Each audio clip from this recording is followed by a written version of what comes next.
بہت لوگ اس مسکنسیپشن کا شکار ہیں کہ this life is equal to joyfulness, it's only about happiness, اور یہاں پہ بندہ صرف کمفرٹیبل ہی رہے گا.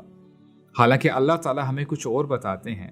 لَقَدْ خَلَقْنَا الْإِنسَانَ فِي كَبَدٍ، یقیناً ہم نے انسان کو مشقت میں پیدا کیا ہے. یا ایھا الانسان انک کادح الی ربک کدحا فملاقیہ، اے انسان تو مشقت پہ مشقت جھیلتا ہوا مجھ سے ملاقات کرے گا. اور جب آپ کو یہ حقیقت پتہ چل جائے کہ آپ نے اللہ سے ملاقات کرنی ہے تو آپ کو سکون صرف اللہ کی یاد میں ہی آئے گا.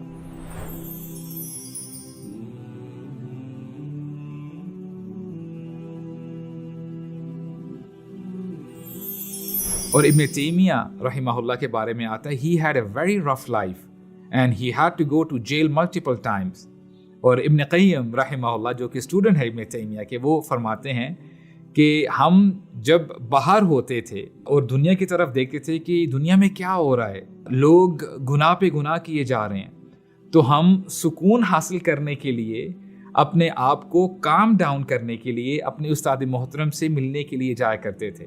اور ایک دفعہ ابن تیمیہ سے ملاقات کرنے کے لیے وہ چلے گئے.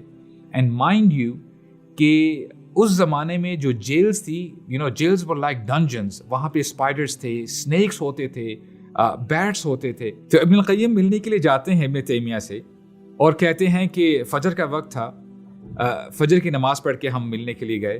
اور ہم نے دیکھا کیا کہ ابن تیمیہ اپنا منہ دیوار کی طرف کر کھڑے ہوئے ہیں، اور ہم انتظار کرتے رہے اور کافی دیر کے بعد perhaps 2 to 3 hours and then ابن تیمیہ turned around اور کیا کہتے ہیں هذه غدوتي ولو لم أتغدى الغداء سقطت قوتي، کہتے ہیں کہ this is my morning meal, if I don't have it my strength will be gone and this is the food for my soul.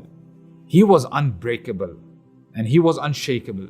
اور ابن تیمیہ رحمہ اللہ کہا کرتے تھے کہ میرا دشمن میرا کیا بگاڑ سکتا ہے، اگر وہ مجھے ایگزائل کر دے گا میں اللہ تعالیٰ کی خلقت کو دیکھوں گا اور اس پر تدبر پونڈر کروں گا، اور اگر وہ مجھے جیل میں ڈال دیں گے تو اس سے بڑھ کر میرے لیے کیا اچھا ہو سکتا ہے کہ I will have private time with اللہ سبحانہ و تعالیٰ، میں اللہ تعالیٰ کا ذکر کروں گا، اللہ تعالیٰ سے دعا کروں گا، اور اگر وہ مجھے مار ہی دیں تو I will die as a martyr، میں شہید ہوں گا.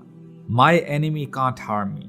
اور وہ کہا کرتے تھے ان فی الدنیا جنہ من لم يدخلها لا يدخل جنت الآخرہ، اس دنیا میں بھی ایک جنت ہے، اور جو اس جنت میں داخل نہ ہوا وہ آخرت کی جنت میں بھی داخل نہ ہو سکے گا. اس دنیا کی جنت اللہ کی پہچان، اللہ پر بھروسہ، اللہ کا ذکر اور اللہ سے محبت ہے.